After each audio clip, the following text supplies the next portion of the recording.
Simple present टेन्सचं पॅसिव्हाइज कसं करायचं, तर हे ऍक्टिव्हाइजचं सूत्र तुम्हाला दिलेलं आहे, ज्यामध्ये s + v1 + o आहे.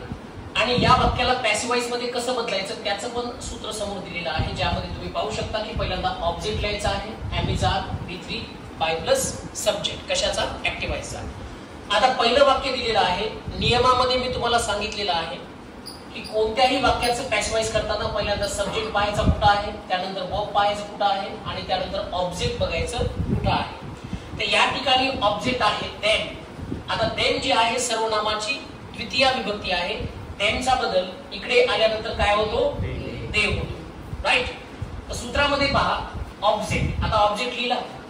ऑब्जेक्टच्या पुढे 3 सहाय्यकारी क्रियापदे आहेत, am is are. ओके. तर am कुठं वापरायचं, is कुठं वापरायचं, are कुठं वापरायचं ते दिलेलं आहे. अनेक वचनी जर असेल तर त्यासाठी आपण are वापरतो. म्हणून देच्या नंतर काय येईल, are. राईट. They R.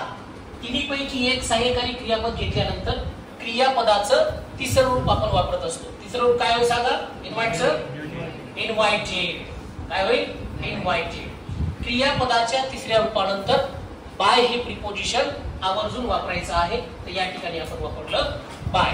आणि बाय नंतर ऍक्टिव्हाइजचा सब्जेक्ट कोणता, वी, तो लिहायचा आहे.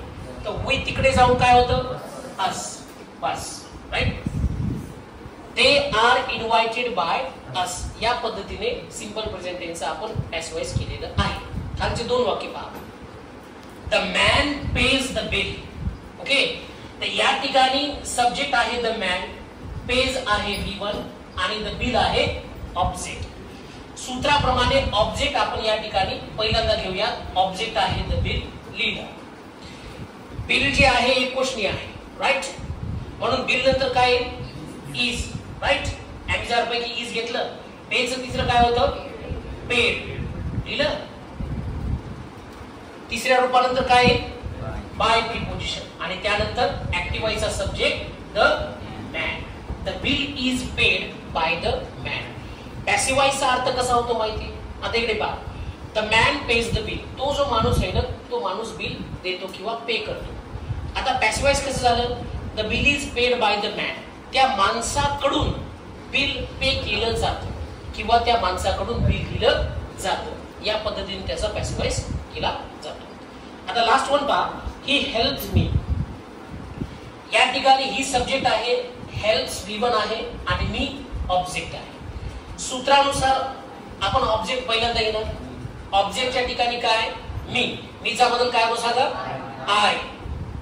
आय नंतर काय होतं सांगा, एम.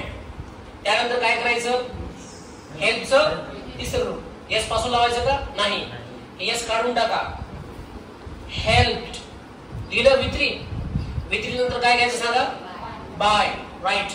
आणि या ठिकाणी जो ही सब्जेक्ट आलेला आहे सर्वनाम, हिचा बदल तिकडे काय होईल, हेम. राईट. आला असं, समजलं.